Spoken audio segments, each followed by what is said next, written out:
Imploramos ao Senhor graça, favor merecido. Deus, nada temos para te oferecer. Deus, grandes são muitas vezes nossas faltas e culpas. Não temos dignidade nenhuma, a não ser pelo sangue do Cordeiro, poder ouvir a tua voz, Pai. Assim como Samuel ouviu a tua, assim como aquele jovem profeta ouviu a tua voz. Nós falamos o mesmo nesta noite, as mesmas palavras que ele disse. Fala, Senhor, teu servo ouve. Amém. Meu Deus, nós cremos na tua misericórdia e cremos que o Senhor tem nos enviado uma mensagem profética. A mensagem denominacional está morta, mas a mensagem profética é a voz do Senhor. Amém. E nós pedimos que o Senhor vivifique em nossos corações. Amém. Deus, abençoa aqueles que chegaram aqui de uma forma ou outra, cansados, desesperados, preocupados. Ajuda cada um a sair daqui melhor que chegou. Amém. Deus, que durante a pregação da tua palavra haja cura interna, esclarecimentos e haja cura de enfermidades também, porque a tua palavra é o poder. Amém. Meu Deus, assim nós pedimos, no nome de Jesus Cristo. Amém. Amém. Amém. Senta um pouquinho, por favor.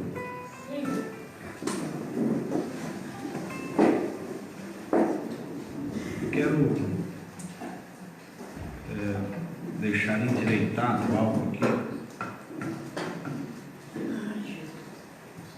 Hoje nós temos, vocês sabem, diferenças de ensinamento dentro da mensagem, né? É verdade. E eu tenho visto, né? Tenho visto e tenho ouvido alguém citar isso aqui que eu vou ler, e a mensagem do profeta. E se a mensagem do profeta está certa? Só que deslocando isso aqui, deslocando isso que eu vou falar aqui para vocês aqui. Esse parágrafo é conhecido de muita gente aqui, né? Eu estou falando nossos irmãos aqui, mas ensinadores, deslocando esse parágrafo que eu vou ler aqui, ó. Mensagem da Divindade Explicada, parágrafo 103.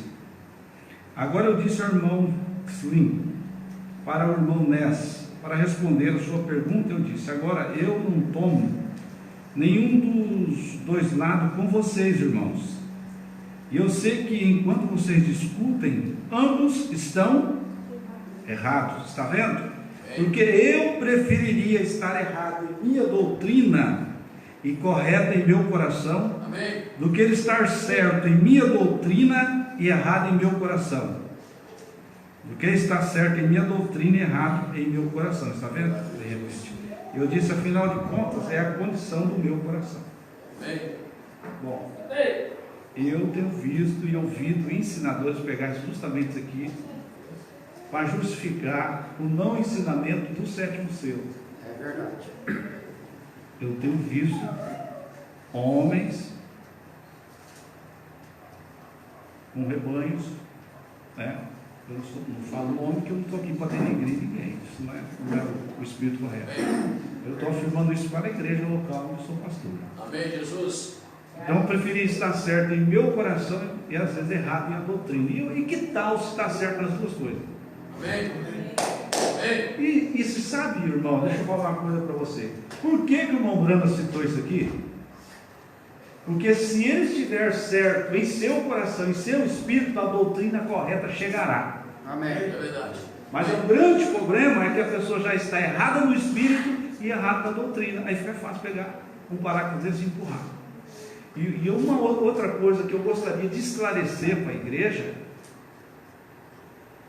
que essa abertura da palavra, a abertura do plano de Deus, que foi feito antes da fundação do mundo, não é uma doutrina, não. Amém. Amém. Isso é a própria revelação de Deus para o seu povo. Amém. Quem entende a abertura da palavra, entende a Bíblia inteira. Amém. Então, eu posso estar errado em minha doutrina e certo em meu coração. Você está certo no teu coração, o que vai acontecer? É o Espírito Santo que te guia, ele vai te guiar toda a verdade. Mas está certo. Se já está errado no coração, está errado na doutrina, quer justificar que está certo no coração? Não tem cabimento. Não é verdade? É? Pensa bem se a abertura da palavra, a revelação desse livro inteiro é uma simples doutrina. Embora que toda doutrina ela é proveitosa, ela é correta, ela é boa, né? Aí eu estou errado, que tal? Então, não, eu estou certo no meu coração, mas errada é a minha doutrina. Então batiza em nome do Pai, Filho e Espírito Santo. Não, mas isso é doutrina errada, aí ninguém quer, né? Então a gente tem que, eu tenho visto ensinadores citar isso daqui. Oh, mas é muito bonito, é uma maneira muito boa de se safar da verdade. Verdade. Né? Então a gente tem que estar certo no nosso espírito e certo na nossa doutrina. As duas coisas vai andando juntas. Ninguém vai ser arrebatado certo no coração e errado na doutrina. Pode esquecer disso aí. Verdade. Amém? Amém. Doutrinas foram criadas por Deus. Nem só de pão vem o homem, mas de toda a palavra que procede da boca de Deus. Não 99,9, é toda a palavra que procede da boca de Deus. E quando nós falamos sobre a abertura da palavra, nós estamos falando da mensagem para a era. Amém. Mensagem para a era não é só ir lá no tanque e ser batizado em nome de Jesus Cristo, é restauração. É verdade. Então a Santa Ceia, como o asno original, isso aí foi restauração. Já tinha na Bíblia, diga-se de passagem, muitas igrejas denominacionais fazem isso. É verdade. Agora o que veio para nós realmente, a mensagem, o profeta disse que o alarido é a mensagem. Amém. Como nós pregamos aqui semana passada, o mesmo Senhor descerá com o alarido, voz de arcanjo e com a trombeta de Deus. Então o profeta disse: se você não viu a descida dele, você não tem alarido, nem voz de arcanjo e nem trombeta de Deus. Ah não, nós vamos ter na segunda vinda. Puxa vida, vai ter alarido lá ainda. Lá na segunda vinda, o alarido é uma mensagem para preparar. Amém? Amém. Louvado seja Deus. Eu queria registrar a presença da irmã Marlene. Deus abençoe, irmã Marlene. Amém. Satisfação ter aqui a irmã Marlene. Ela que é mãe do irmão Jaelson, também o irmão Luciano, né? Bem, e uma família grande aí. E tenho certeza que está gozando das bênçãos dos meus filhos, né? Criados, netos e assim vai, né? Amém. Também isso é algo importantíssimo aqui para a obra local, que nós fizemos um ano, né, irmão? Amém. O Milton, que foi a porta, né? Que fez com que o pastor começasse um culto evangelístico lá na casa do irmão Milton, né? Isso aconteceu, agora minha mente está um pouco fraca, mas foi dia 22 ou 23 de agosto do ano passado. Então fez um ano de trabalho aqui, desde o primeiro culto. Claro que o templo aqui não, o templo veio depois. Mas os primeiros cultos, o mesmo trabalho, foi lá na casa do irmão Milton, que gentilmente abriu a porta da casa dele. Amém.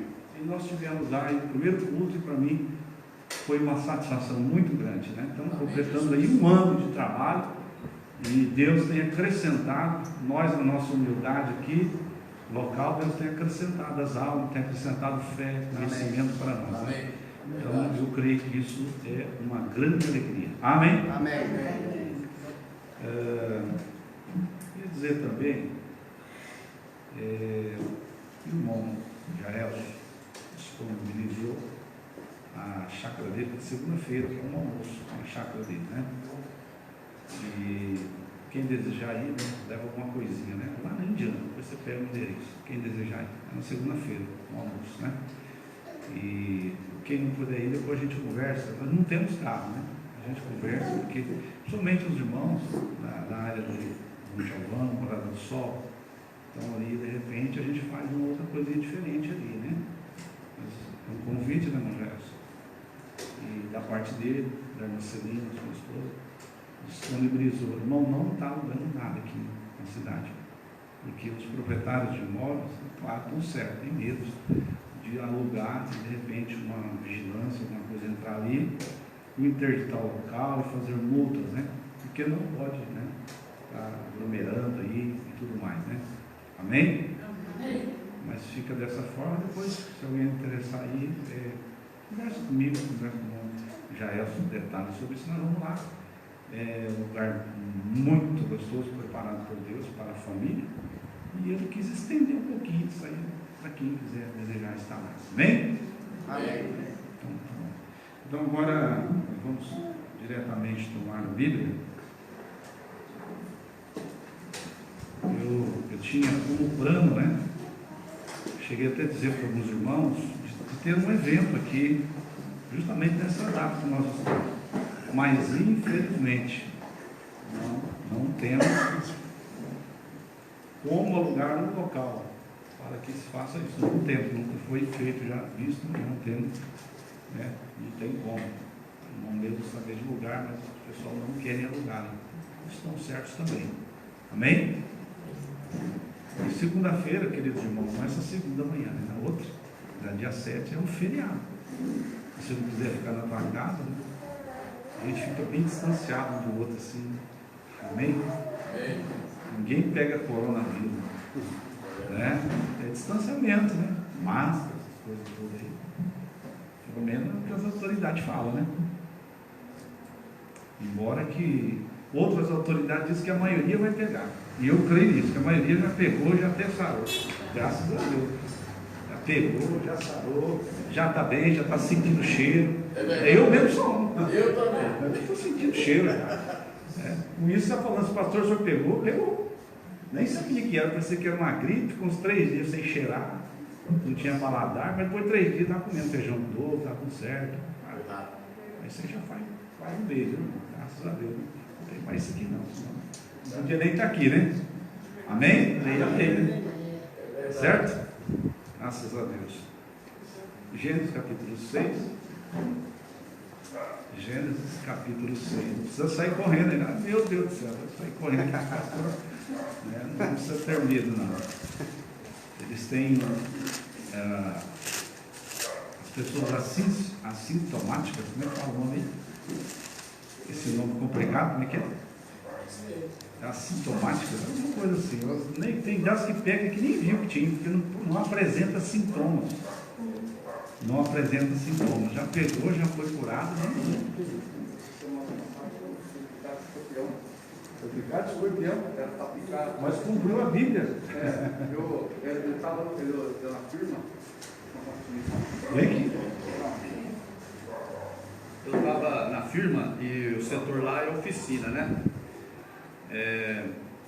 E lá tem muitas coisas, né? Sabe que é oficina, transporte, né? O setor de transporte. E aí eu peguei minha blusa, estava pendurado no prego da borracharia lá, aí vesti ela. Aí eu vim até meio calor assim, para não carregar a blusa dentro do ônibus, cheio de gente. Aí cheguei em casa, antes de eu entrar na porta, o negócio andou e tá, aí picou o dedo aqui, né? Foi assim, nossa, tem abelha aqui. Aí eles viram, nem tinha capatina, eles viram um escorpião, mas eu toquei, estava no pescoço. E eu dei um tapa e picou a mão, né? E veio de lá da firma até em casa, rodou uns 50 minutos dentro do ônibus. E ele dentro da bolsa. Aí em casa, aí ele bateu na camisa e eles falaram, escorpião, esse que viu. Aí bateu, tá no meu celular. E só fiz um medicamento. Não consegue envenenar Não, o sangue do monstro de Deus. Nem mexeu. Amém. Graças a Deus, né? Graças a Deus, né? É claro, a gente tem que Quando ele tomar. estava pegado no pescoço naquele teste, Verdade, foi um livramento, né? O certo é que a gente tem que tomar cuidado, né, irmão? Não tem. A realidade é essa, tem que tomar cuidado. A gente não está aqui para que, não, Deus está comigo, posso fazer qualquer coisa. Vai eu enfrentar uma frente de uma carreta. Pô, não faz isso não. Vai dar problema, né? Então a gente tem que tomar os nossos cuidados. Nós estamos aqui para fazer a nossa parte. Tudo mais Deus trabalha, né? Amém? Nossa, Deus, você pegou a tua Bíblia? Amém.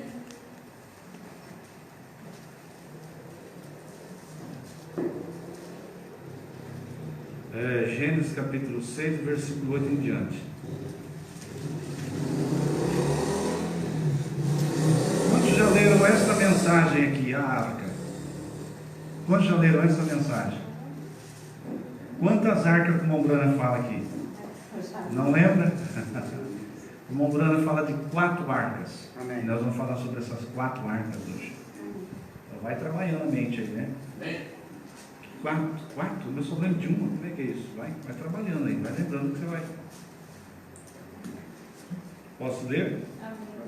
Noé, porém, achou graças aos olhos do Senhor. Estas são as gerações de Noé. Era varão justo e reto em suas gerações. Noé andava com Deus. E gerou Noé 3 filhos, Sem, Cã e Jafé. A terra, porém, estava corrompida diante da face de Deus. E encheu-se a terra de violência. Reviu Deus a terra. E eis que estava corrompida, porque toda a carne havia corrompido. E o seu caminho sobre a terra.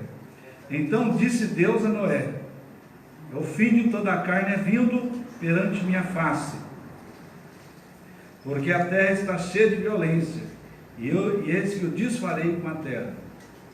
Faz para ti uma arca de madeira de gofre, farás compartimentos na arca, e betumarás por dentro e por fora com betume.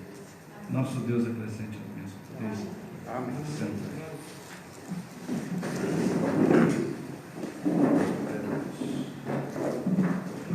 Deus.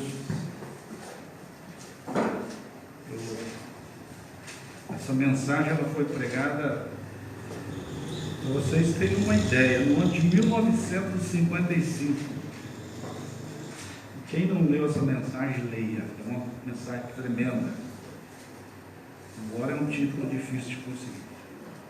Eu penso que para quem crê, que está ligado à palavra, quando se fala da arca, se fala também de redenção. Tá? E de qualquer forma, quando nós vamos ler o Velho Testamento, nós lemos o Velho Testamento, o que nós sabemos do Velho Testamento? O Velho Testamento, Hebreus capítulo 10, versículo 1. O Velho Testamento é uma sombra do Novo, né? Então essas arcas aqui, que é mostrada para nós, o profeta diz: a arca em si, ela é um tipo de Cristo. Agora, esse era um tempo de podridão, de corrupção do gênero humano. As imaginações humanas eram más. Tudo que você imaginar de mal tinha nesse tempo aqui. Prostituição, adultério, gente drogada, gente que só queria o mal da outra, gente conversadeira, gente orgulhosa, gente vaidosa. Deus não destruiu o mundo antediluviano à toa, não, gente. Ele tinha forte motivo para isso. Então era um tempo, diz o profeta, um tempo que o gênero humano chegou a uma podridão total, certo? Mas também era um tempo de avanços. Jesus chega a citar, como foi nos dias de Noé, será nos dias da vinda do Filho do Homem, quer dizer, o final de todas as coisas. Porque os dias de Noé, justamente por causa do pecado, quando o pecado avançou e prosperou, o pecado prosperou de uma tal forma, né, a ponto que no dilúvio vocês sabem que apenas 8 pessoas se salvaram. Então, pastor, talvez naquele tempo tinha, quem sabe 5.000 pessoas, não. Naquele tempo tinha milhões de pessoas. E 8 pessoas se salvaram, né? Então observe, O profeta diz: as gerações que saíram de Adão e Eva, né?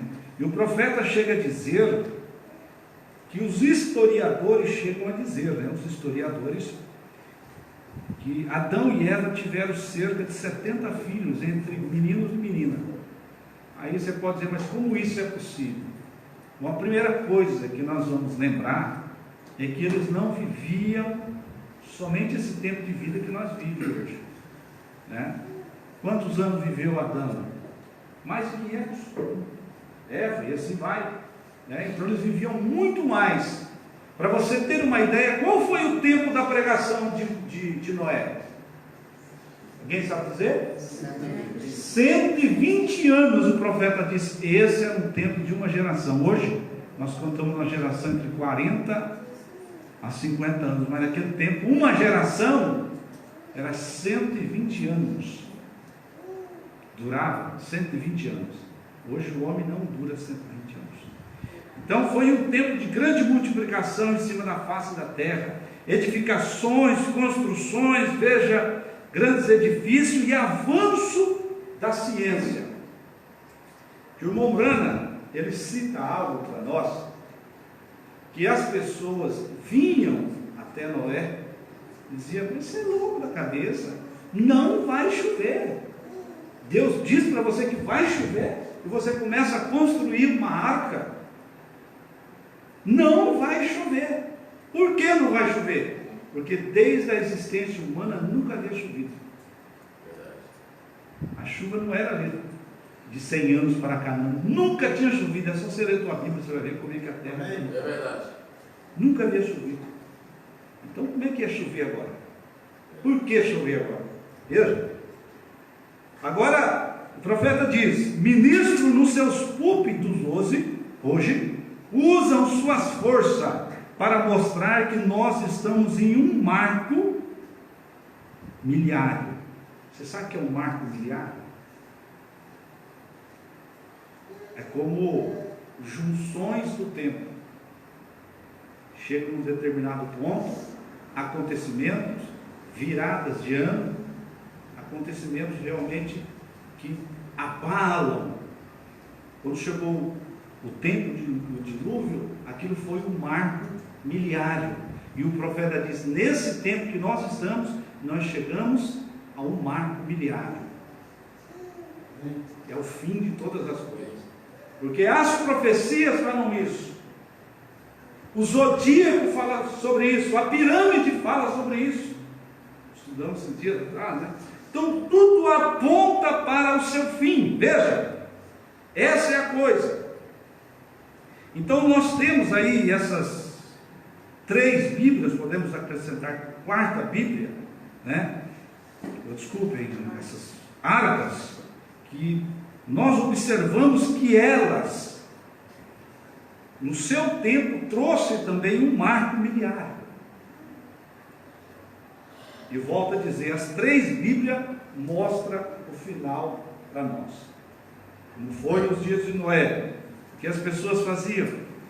Você observa o que as pessoas estão fazendo hoje, é o que elas faziam naquele tempo lá. É verdade. Casavam e davam casamento. Quando se fala casado e dar casamento, parece que casamento está errado.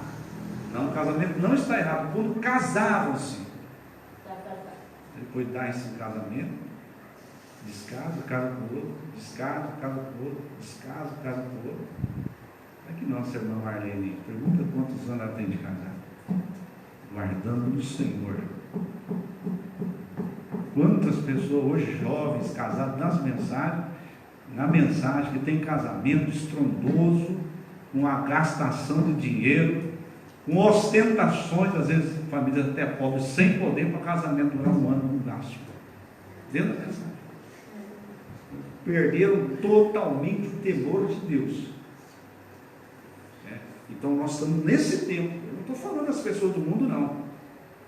Porque as pessoas do mundo, você conversa com certos, aí que já casou 10 vezes, parece que está tudo certo. Um dia eu estava falando com uma pessoa, eu já casei 3 vezes, mas eu não encontro uma pessoa certa. Eu falei: talvez você é errada. Todo mundo é errado, só Deus certo. Né? Já casei 3 vezes, eu não encontro a pessoa certa. Né? amor de Deus. Então Jesus disse, como foi nos dias de Noé.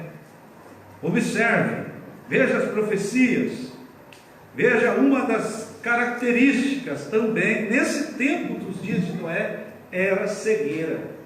E Laodiceia, segundo Apocalipse 3, versículo 17, está escrito, não sabes que é um desgraçado, miserável, pobre, cego e nu. Agora, qual que é melhor? Ser um cego espiritual ou um cego natural? É melhor ser cego natural do que cego espiritual dos profetas. Eu preferia ser um cego natural do que eu ser um cego espiritual. Amém. Porque cegos não enxergam a hora e um momento que nós estamos vivendo. Não enxergam o Evangelho, não enxergam os acontecimentos. É verdade. Veja, agora, antes do julgamento cair, Deus sempre faz uma via de escape. Deus não querendo que ninguém se perca, mas que venham todos ao arrependimento. Deus mostra os sinais no céu e na terra. Deus mostra ou não mostra sinal no céu e na terra? Amém. Deus mostra? Amém. Deus mostra, irmão. Você sabe que a NASA nos Estados Unidos, elas encobrem. As empresas lá da Rússia, agências espaciais encobrem. Mas os discos voadores do profeta, veja, são anjos de investigação. Amém. Quando chegou no tempo que Deus ia destruir Sodoma e Gomorra, Deus mandou um anjo dar uma verificada ali. Antes da destruição, essa terra está à beira da destruição, porque anjos já estão sobrevoando essa terra há muitos anos, e eles escondem que aquilo, veja, descovador. Não é descovador. Não é descovador. O profeta não é descovador, mas são anjos. Amém. Investigadores. Amém. Deus tem mostrado sinais no céu. Deus tem mostrado sinais na terra. Verdade. Agora, a rejeição, ela leva à cegueira. Aqui na mensagem, a Arca 81, o profeta nos diz aqui, veja. Essa é uma maneira que é espiritualmente. Se o homem se recusa a olhar a palavra de Deus para ver o plano e ver Deus, ele automaticamente fica cego em seus olhos. Vou repetir de novo. Essa é a maneira que é espiritualmente. Se o homem se recusa a olhar na palavra de Deus para ver o que? O plano. Veja, ele automaticamente fica cego em seus olhos. Deus tem um plano, não tem? Amém. Mas a partir do momento que a pessoa, você vai apresentar um plano para ela. Quantos de vocês aqui já tentou evangelizar com a terceira puxada? Amém. Amém. Quantos já? Levante a mão, por favor. Amém. Você tenta fazer isso, que a pessoa se recusa. O profeta diz que os olhos espirituais dela são arrancados. Verdade. Cegueira. São laodiceianos. Isso não importa se a pessoa é boa, não. Tem muita gente melhor que você que não vai no rabo. Você pode É verdade. É verdade. Tem gente melhor que você que não vai no rabo. Isso são os olhos da sociedade. É verdade. Porque Deus não enxerga o exterior, Deus enxerga o que está dentro do coração do homem e da mulher. Graças a Deus. Amém? Se que Deus fosse enxergar o nosso exterior de aquilo que nós fazemos, nós está tudo fora do rabo.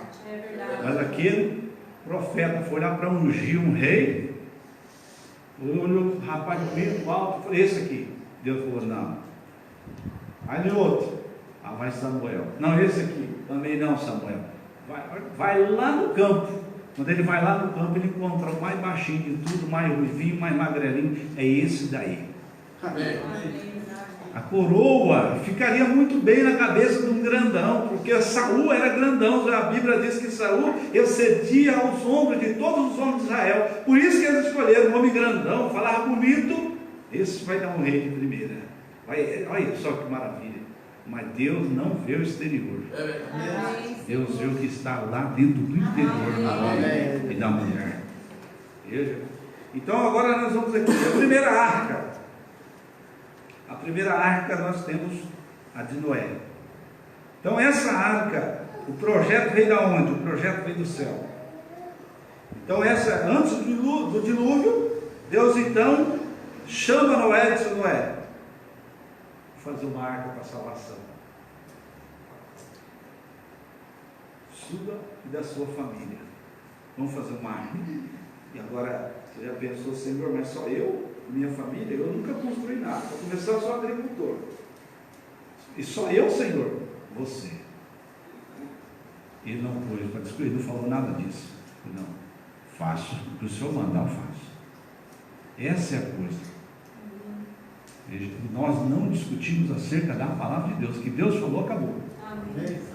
Aí, mas nesse calorzão, cortar cabelo, nós não põe nesse calorzão, nós não corta cabelo. As irmãs não cortam cabelo. Ah, mas nesse calorzão não dá para apanhar uma mini saia, um short, alguma coisa assim. Nesse calorzão nós não põe short. Não põe mini saia, não põe calça, mas fica desse jeito aqui. Nós ouvimos a palavra de Deus. Ah, mas nesse calorzão você não vai aí tomar isso, tomar aquilo, você não vai no sinuca, você não vai. Não vou. Mas você fica na sua casa, você não ouve aquela música, você não se põe a discutir. Mas seu pastor te mandou, o pastor não manda nada. É o Espírito Santo que comanda o coração. Amém. Louvado seja Deus. Então a primeira Bíblia, melhor, a primeira arca, né? Com essa primeira Bíblia na mente aqui.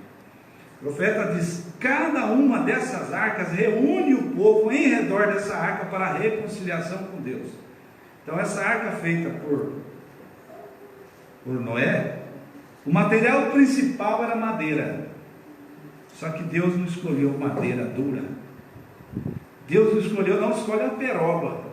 Escolhe essa perobona bonita, Itaúba, seja. Não. Uma madeirinha fraca, madeira de golfe, que ela é macia, maleável e cheia de defeitos. Esse era o material principal. Mas Deus é louco, então, mandar fazer uma arca com uma madeira macia, mole, tudo bem, mas é cheia de falha, cheia de furo. E o profeta diz que essa madeira, ela foi escolhida porque ela podia absorver a umidade. Amém. Umidade. Amém. Então toda a água que batia, entrava e saia. Ué, mas vai inundar a arca? Não vai inundar a arca, porque o segredo não era dessa primeira árvore. O segredo estava na segunda árvore. Amém. Aleluia! Louvado seja Deus. Então você corta a madeira de golfe. Essa é a primeira coisa. Esse é o crente na mão de Deus, o profeta.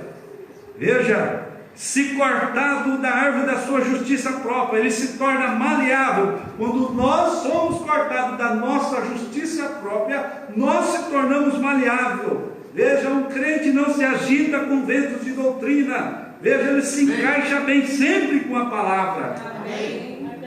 Um crente absorve bem. Veja, agora para fazer a arca, veja, essa parece boa, parece não é a coisa, tem vidas em jogo, mas é essa que Deus mandou, é essa que você vai ter que fazer. Eu não discuto, Senhor, é a madeira de boa fé, se prepara, porque você irá betumá-la. Veja, mas com que, Senhor? Não tem um outro tipo de árvore.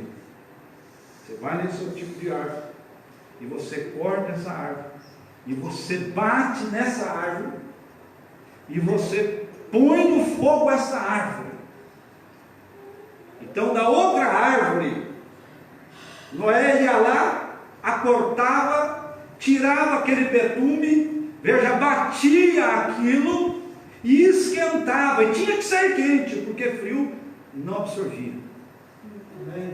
E ele diz: aí está Jesus Cristo.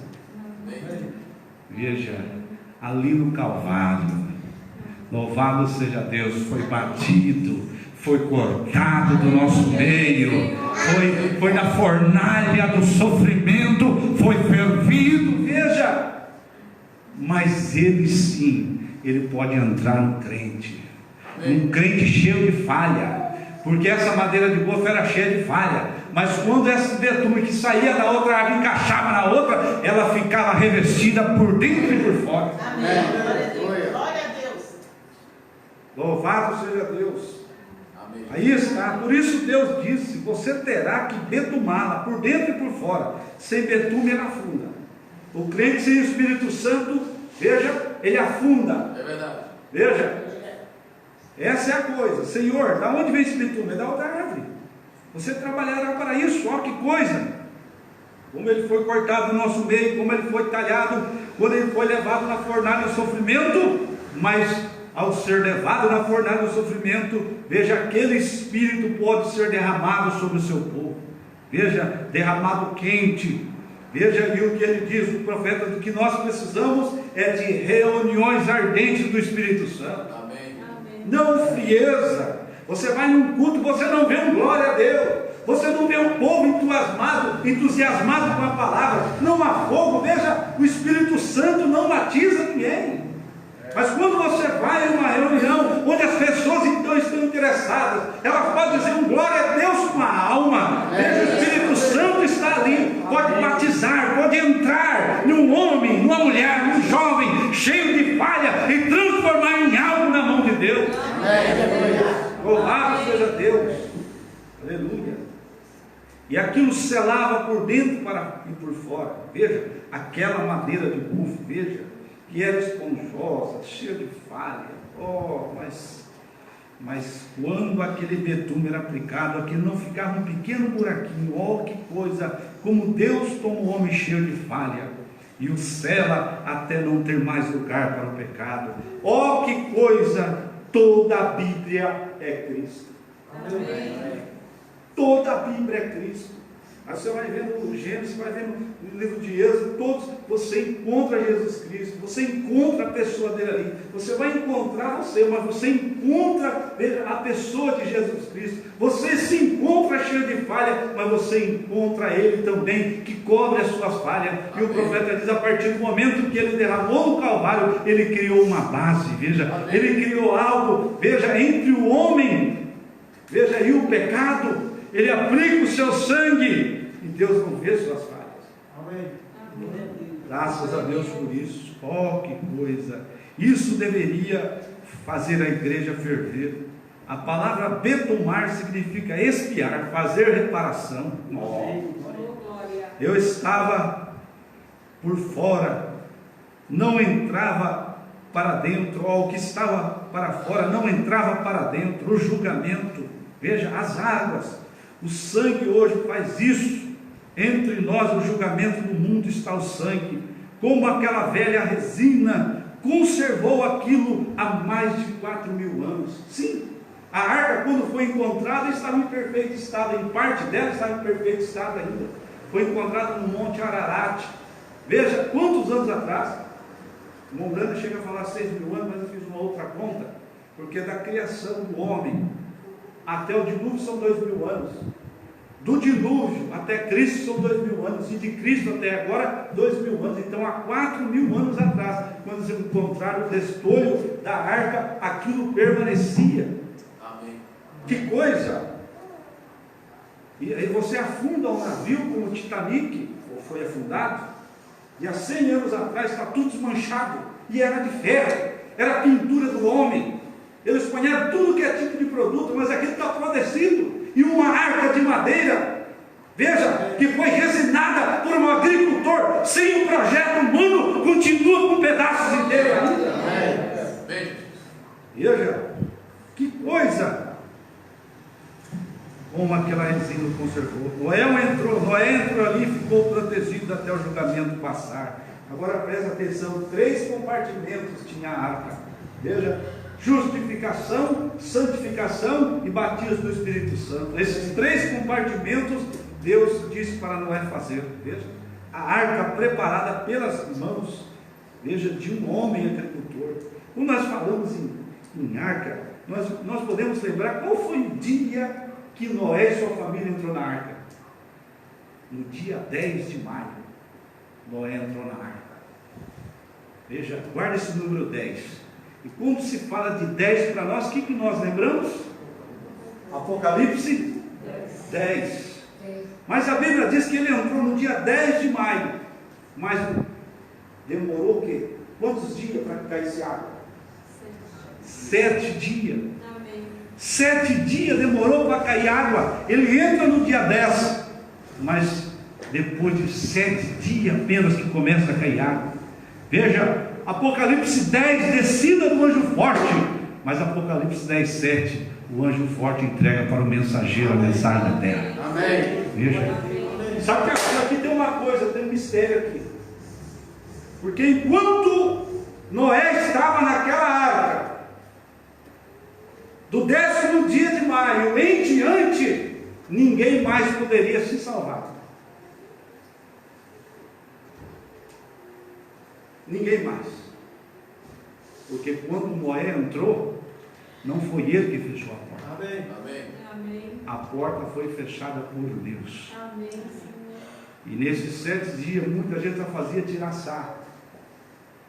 Você é louco? Aí dentro saía um ninho de passarinho, seja lá o que for do profeta. Eles gritavam, tiravam sarro. Mas no 7º dia, a água começou a cair. Amém. O desespero começou a chegar, o julgamento começou a julgar. Apocalipse 10, 7 não trouxe somente para nós um plano de redenção, mas também trouxe o julgamento. Amém. Amém. Amém. Verdade.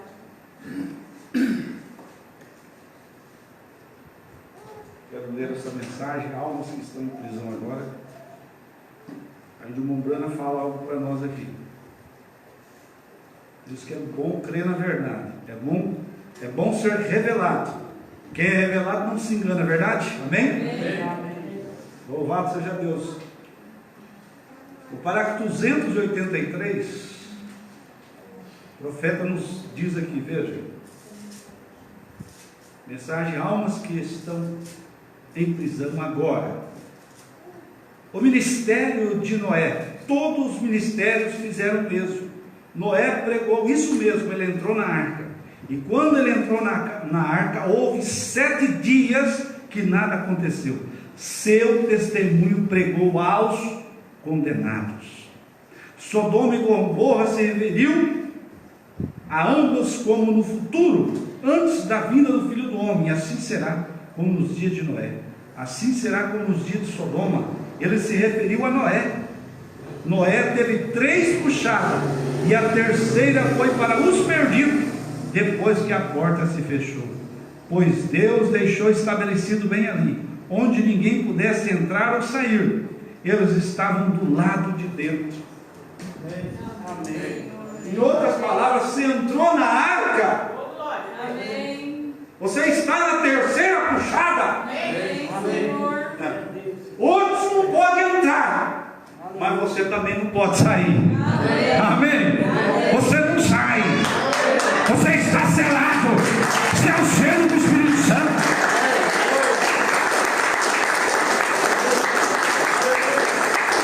Não, Senhor, não. Você já pensou se um dos filhos, ou não é mesmo? Não, Senhor, abre a porta um pouquinho. Eu quero dar uma andada lá, Senhor. Eu quero descer lá na primeira puxada, Senhor. Lá no primeiro compartimento. Lá no segundo. Eu quero dar uma andada lá na terra, Senhor. Não, fechei a porta, você não sai. Fica aí no terceiro compartimento aí, ó. Fica no terceiro compartimento, que esse aí é o seu lugar. Um crente que está selado no coração, ele não concorda com a mensagem da segunda puxada, muito menos da primeira. Ele quer a terceira na alma dele.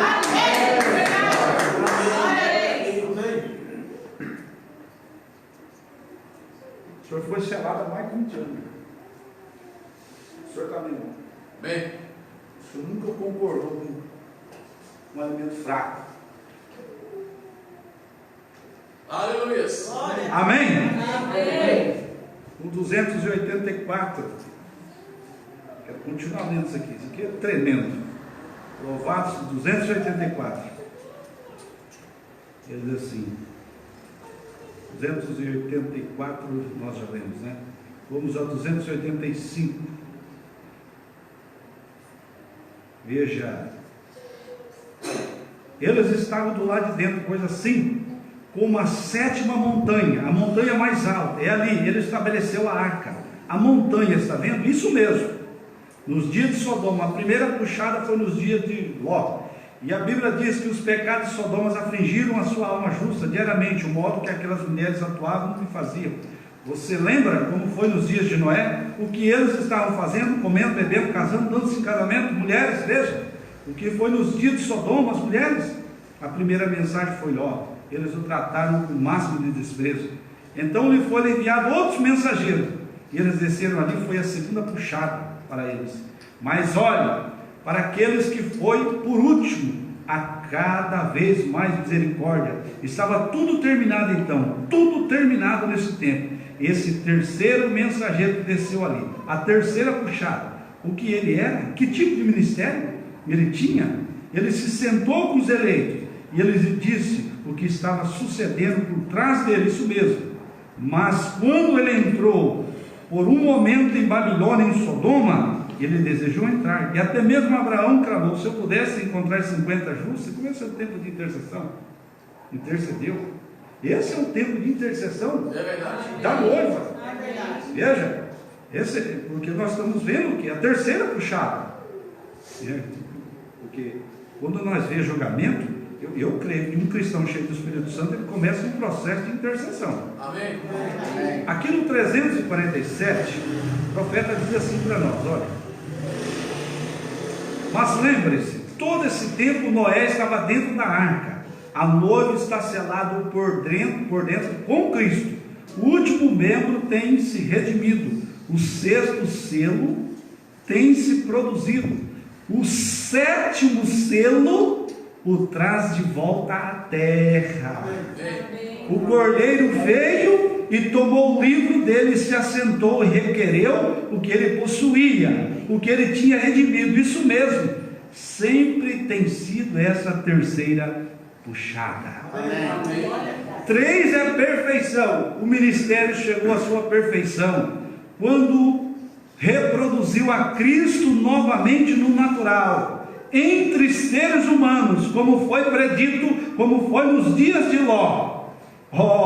Penso, as pessoas poderiam prosseguir pregando, pensando que elas estão sendo salvas, crendo que elas estão fazendo certo, crendo em suas organizações, estão crescendo, seguramente, e nem um raio de esperança sequer. E essa visão foi e tem sido tão dura contra as mulheres. Nós temos chegado nesta hora, a porta está fechada, acabou-se, o livro está em sua mão. Pense nisso.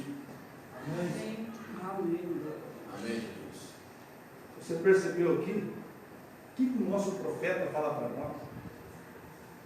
Como na arca, Noé esperando 6 anos, ele pregou sempre por uma geração de 120 anos, mas quando ele entra na arca, até o número, gente, eu acho interessante isso, até o número, Apocalipse 10, foi no dia 10 que ele entrou, e no dia a chuva começou a cair, no versículo, veja, no sétimo, depois de 7 dias que ele entrou, correto? E o que representa a chuva para nós? Chuva de ensinamento, chuva temporânea, chuva tardia.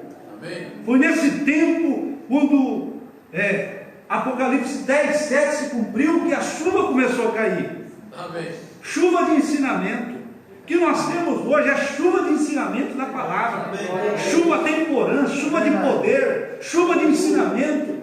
Essa chuva começou a cair ali, como começou a cair aqui, os mesmos sinais, os mesmos julgamentos, a mesma coisa naquele tempo, a mesma podridão do mundo, o mesmo avanço da ciência, a mesma moral caída daquele tempo, hoje, no tempo que nós estamos vivendo.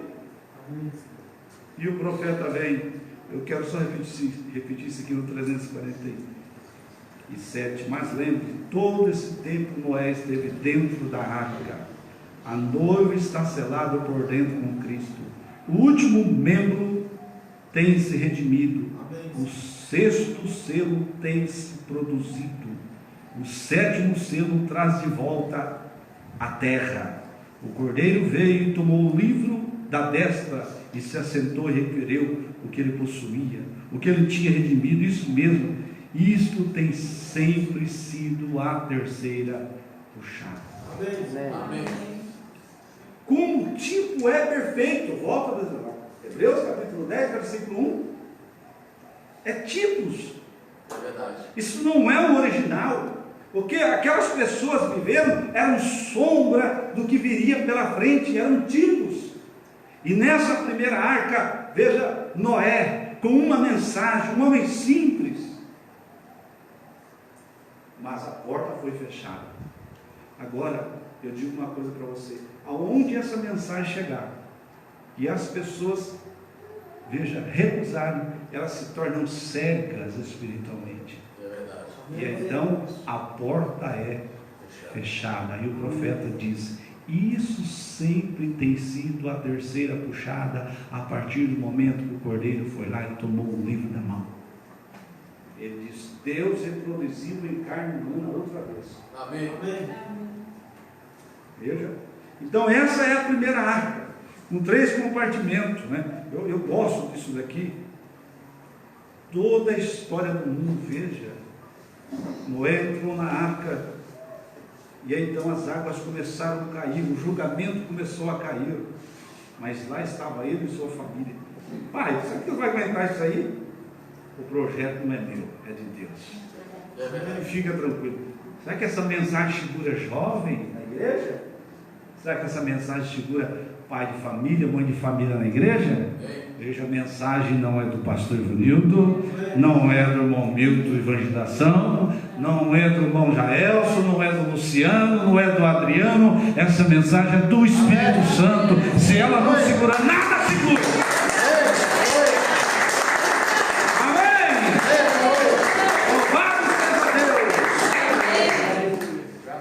A segunda arca, quem construiu foi a mãe de Moisés. E o profeta diz que ela pegou aquelas coisas de milho, veja, e começou a trançar aquilo, porque ela tinha um pequeno sacerdote para colocar ali, veja. Aleluia. E aquilo, se simplesmente fosse os talos de milhos apenas enroscado, um outro trançado, aquilo podia ser lançado no Nilo, e aquilo poderia afundar. Mas o profeta diz que ela pegava um limo também, e esse limo era um tipo de betume que betumava por dentro e por fora, e ali colocava um pequeno sacerdote e jogava ele ao meio dos crocodilos de juncos. Veja, jogava o chinelo. Vai lá, olha quem cuida. Aleluia. Deus te jogou dentro dessa arca a palavra. Amém. E ali tinha um pequeno sacerdote. O profeta diz que se um crocodilo resolvesse abrir a bocona enorme dele para esmagar dali, já tinha mais de 1000 anjos com espada desembainhada. Demônios estavam, veja, ao derredor, mas os anjos estavam ao redor com a espada desembainhada. Para você que está nessa arca, a palavra, veja, não afunda, não afunda. É o Espírito Santo que protege a igreja.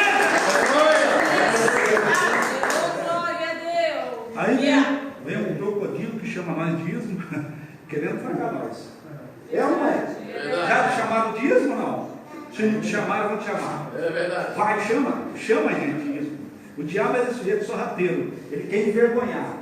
E o profeta diz assim, que toda vez que o diabo pensa que ele tem uma vantagem, ele começa, veja, a se levantar, assim como fez com Davi, né? Quando ele, vocês não tem um homem aí para lutar comigo? E ele, com uma grande vara de tecelão, e aquilo diz que se colocasse assim, ele podia espetar 10 homens de uma vez. E um homem de 3 metros de altura, com uma mão de 50 centímetros, guerreiro preparado, ele começou a vantajar. E aí, israelitas, vocês não têm alguém para lutar comigo, seus fracotes? Cadê o Deus de você? E ele começou a vantajar. Mas tinha alguém ali que tinha experiência com Deus. Enquanto todo mundo pegava, porque só tinha ensinamento eclesiástico, só tinha a mente cheia de seminário, começou a olhar para cá e para lá, mas apareceu um pequenininho que tinha experiência com Deus. Falou: seu varão incircunciso, você está desafiando o exército do Deus vivo, hoje mesmo cairá, e eu vou cortar o seu pescoço. E lá foi Davi com 5 pedrinhas em uma funda, 5 pedrinhas, Jesus, 5 pedrinhas, 5 letras, lá vem Jesus. E ele pegou e rodou aquilo, e aquele homem tinha um capacete na cabeça, tudo bem fechadinho, mas tinha um pedacinho de nada, bem no meio da sua testa. Veja aí, o profeta disse que se Golias abaixasse, aquelas pedras iam abaixar. Se ele pulasse, as pedras iam levantar, mas que ia pegar nele, ia pegar. Ele veio a pedra, foi pão na cabeça, e Golias ele teve que cair. Vai, veja, o nosso pequeno Davi corta mesmo a cabeça daquele circunciso. E nós estamos aqui segundo a incircunciso. Porque a circuncisão é um tipo do batismo sou um homem que eu não tenho paciência, então não tenho o Espírito Santo. Nada disso. Quem tem o Espírito Santo, a evidência é que você crê em toda a palavra. Aleluia! É como nós estamos pregando ontem. Adoção, você tem redenção, é na sua alma. Amém. A redenção virá no teu corpo. Amém? Amém. Louvado seja Deus. Aleluia, veja. E então a pequena Joquebede faz a arca, põe o seu filhinho dentro e lança ali no Nilo. Ó, eu fiquei pensando, sabe, irmão? A gente faz umas contas de vez em quando. Porque quando ela vai fazer aquela arca, veja, ela precisou ser uma grande maestra, um arquiteto para fazer isso? Uma inspiração de mãe para proteger o seu filho? Será que, tudo bem, qualquer mãe poderia fazer isso, ou lançar no rio, e nem um crocodilo pegar? Não, era inspiração divina. Amém. Deus estava naquele negócio. Amém. Importava que se ela fosse uma simples dona de casa, uma mãe, Deus tinha um sacerdote ali dentro. Não importa se a igrejinha só tem um ano de existência, Deus tem sacerdote aqui dentro aqui. Amém. Quem é sacerdote? É só pastor Vanil de jeito nenhum. Deus os fez reis e sacerdotes. Veja o que faz um rei, ele governa. É verdade. Aonde é que você está governando? Você está governando sobre o pecado. É verdade. Amém. Faz isso aqui, faz aquilo. Não, isso é pecado. Você governa o pecado. Amém? Amém. A terceira arca, essa Deus fala com Moisés, ele dá ordem em Êxodo 25, mas somente em Êxodo 37, um sacerdote, creio eu, por nome de Belazael. Isso, sabe o que significa esse nome? Procurei saber. Aquele que foi criado debaixo da sombra de Deus. Era esse que construiria essa terceira arca. Embora o projeto tinha vindo pela boca de um profeta, sempre um profeta, a boca de Deus é um profeta. Amém. Mas esse homem foi designado porque desde sua criancinha Deus o criou dando sabedoria para ele, para mexer com essas coisas, para que construísse esta arca, a arca da aliança, a arca do testemunho. E novamente nós temos o quê? A primeira coisa que você vai usar é a madeira de acácia. Você vai pegar a madeira de acácia para começar a ter uma medida. Alguém sabe o que é um côvado? A medida de um côvado. Uns falam uma coisa, outros falam outra. Eu estava fazendo um pequeno estudo e disse que é 50 centímetros. Você vai fazer essa arca com comprimento de 2 côvados e meio. Esse é o comprimento. Veja, quando você observa essas coisas, você vai fazer também a sua altura com 1 côvado e meio e a sua largura com 1 côvado e meio. Eu não vou pegar, não vou demorar nisso aqui não. Mas quando você vai fazendo a conta, você vai achando Amós 3:7. Você vai achando Malaquias capítulo 4, versículo 6. Veja, você vai encontrando essas coisas aí. Você vai encontrando também Apocalipse 10, no primeiro versículo 1. E todas essas demais coisas, eu não quero, é só contas que a gente faz, vai vendo como que Deus é sensível com as suas coisas. Veja, mas essa madeira de acácia não ficaria só na madeira, porque você vai cobrir essa arca com ouro. E o profeta diz: o que representa a madeira? O que representa a madeira? Representa homens e mulheres. Amém. E o que representa o ouro? Representa a deidade. Amém. Representa Deus. Amém. Agora, o que é que revestia? A madeira era revestida de ouro. Veja, as pessoas são revestidas de Deus. Olha, tudo tipo, tudo apontando para Jesus Cristo, para a quarta arca. Mas essa daqui era construída dessa forma aqui, com essa madeira de acácia, diz o profeta, no 137 dessa mensagem. Deus nos mostra aqui. Seria bom que nós lêssemos bem rápido. Olha, farás uma tampa em cima dela, será um propiciatório, onde todas as leis descansarão. Veja, asperja com sangue, a lei fala de julgamento, mas entre a lei e a congregação havia algo para a divindade ficar em seu lugar, um tipo de Cristo. Oh, aleluia. No 141 ele diz, veja, o crente uma vez dentro, a tampa é fechada, e aquilo encerra isso para sempre. Amém? Ouro, deidade, colocado sobre isso, ao redor de tudo isso, envolto da deidade. Cada homem que entra em Cristo é envolvido no Espírito Santo e se torna um filho e uma filha de Deus. Amém.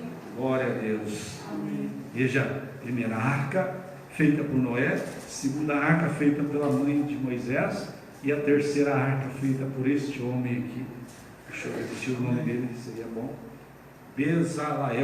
Bezalel, exatamente, cujo nome significa debaixo da sombra de Deus. Seu nome, veja o seu trabalho. Ele era especialista em ouro, veja, especialista em fazer aquilo criado para aquele propósito. Veja, esse é o nosso Deus trabalhando, mexendo, cada um de nós posicionado. Agora uma coisa, quando eles iam trabalhar, revestir aquilo de ouro, o ouro não era simplesmente, põe o ouro aí. Não, o profeta diz, aquele ouro era batido. Eles batiam aquele ouro até que o reflexo dele ficasse nesse ouro. E ele diz, assim está o crente. Você bate, vai batendo, ou melhor, Deus batendo no crente. Deus bate no crente, arranca, expurga a sujeira, arranca o pecado, até que Deus veja você próprio refletido nele. E o profeta diz assim, olha, depois ele batido até que o reflexo desse batedor ficasse, era batido com o martelo, até ver o seu reflexo. Veja, aquilo então era levado ao fogo, e depois de levado ao fogo quente, era despejado na madeira de acácia. Veja, a deidade, quente, fogo, Deus é um fogo abrasador. Veja, derramado sobre a igreja. Então nós temos o quê? Nós não temos mais um homem, nós não temos mais simplesmente um homem terreno, mas nós temos um homem celestial. Amém? Graças a Deus. Uma, duas, três arcas. A quarta, Jesus Cristo. Essas três, tipo Jesus Cristo. Onde nós estamos? Estamos em Cristo. Estamos nesta arca. Mas que arca é essa? A mensagem do passado, vamos voltar para o lucro? Não. É a mensagem da hora e do momento. Amém. Veja, porque o profeta diz assim, já pensou se Moisés viesse e diz assim, tem que fazer uma arca que vai chover. Não ia adiantar nada. Isso era a escritura passada. Aí então vem Jesus e falou, você tem que fazer uma arca, porque essa arca nós vamos colocar 2 querubins em cima, e todos se reúnem em volta dela. Veja, porque quem não se reunir não tem redenção, não será salvo. Não, isso aí já era coisa passada. Isso ficou lá no livro de Êxodo, era coisa passada. Jesus não veio com isso, ele estava mostrando que ele era a arca. Se a arca tinha uma porta, ele diz, eu sou a porta, eu sou o caminho. Agora eu fico pensando, irmão, presta atenção numa coisa.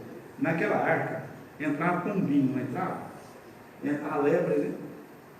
Entrava cachorro, entrava, mas entrava cascavel também.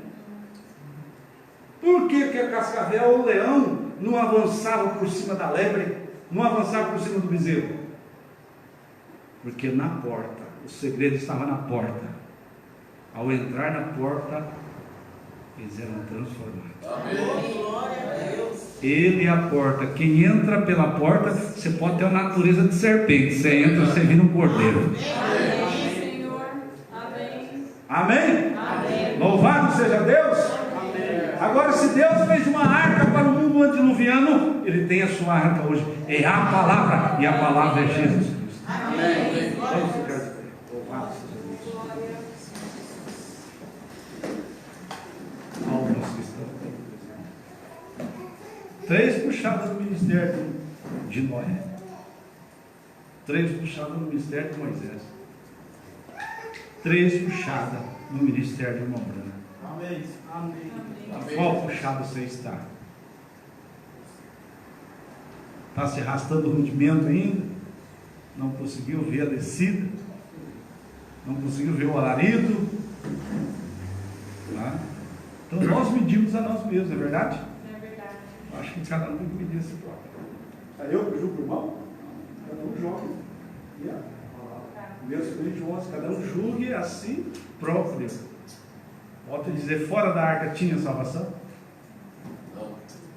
Não tinha. E agora, fora da palavra que é a arca, tem salvação? Não. E volto a dizer, o irmão Brana fala nessa mensagem aqui, fora da terceira puxada, não tem também. Não É tem. verdade. Fora, pode até ter salvação, porque virginécia, você não salva, né? Amém. Serão ou não serão? Amém. Deixa eu contar um segredo para vocês aqui. Jesus o profeta. Entra salvo. O irmão Brana diz assim, que logo que Noé desceu da arca em um novo mundo, dentro da arca tinha entrado um com o nome de Cão.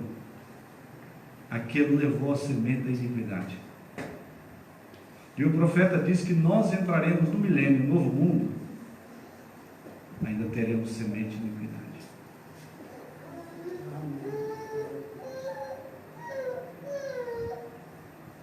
Mas nós sabemos, veja, isso não para no milênio.